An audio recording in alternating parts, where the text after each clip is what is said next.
Представяме ви новият модел от серията Inspiron 15R5520. Той е наследник на изключително успешният 5110.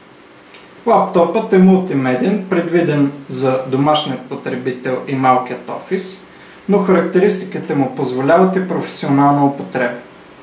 Както виждате, стандартно той е изпълнен в тъмно-сив цвят с сребристо окантяване, но това, което го прави различен, е наличието на сменяем капак чрез само един бутон и по този начин може да го направите различен и разнообразен всеки ден.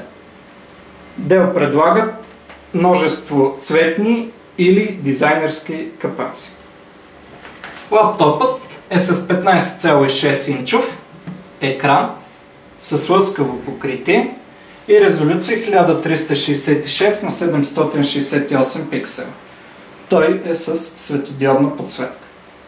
Клавиатурата е от популярния островен тип и тук дизайнерите на Dell са решили за сметка на цифровата клавиатура да оставят повече свободно място, което вярваме ще се хареса на множество потребители. Тъчпадът е с по-големи размери от конкурентните модели, а също така има и светлинен индикатор за това дали той е в употреба или е заключен. В горната част над клавиатурата се намират Power бутона и 3 функционални клавиша, които да направят работата с 5520 лесна и удобна.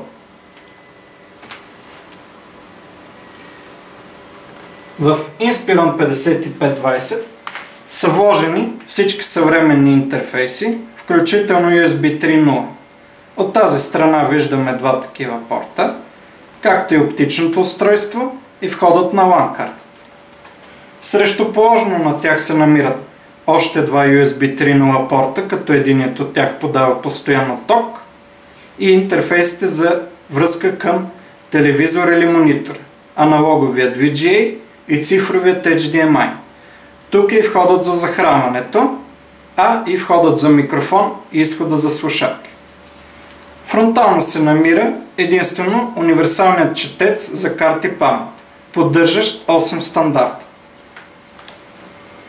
В Inspiron 5520 ще се влага новото поколение процесори на Intel Ivy Bridge, RAM памет с честота 1600 МГц на 2 слота, като се поддържа обем на паметта до 8 ГБ.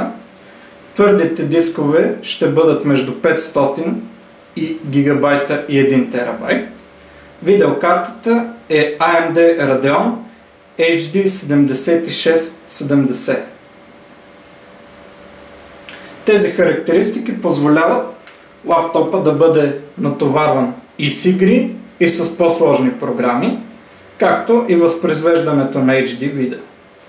В Inspiron 5520 са вградени два стереоговорителя, възпроизвеждащи звука с високо качество.